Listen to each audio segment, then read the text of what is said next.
E café, falando, pô, cadê tu, rapaz, com o Alex? Vamos passar na tua casa, vamos dar teu nome. Não, aí não. Então não? Vamos pra Parnaíba. Deixa o Marcelo lá. Então lá deu. Hein? Tô vindo pra lá deu. Lavadeiro? É? Aí de lá a gente vai pegar o tio aqui. Hoje, pra gente lá, comer a carnezinha lá. Peixezinho frito lá. Aí tem umas carnezinhas pra nós comer, isso.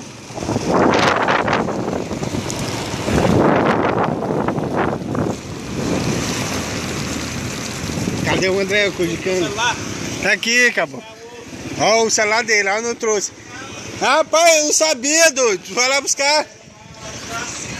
Rapaz, porra, lá buscar teu celular, cabô. Vai lá buscar teu celular.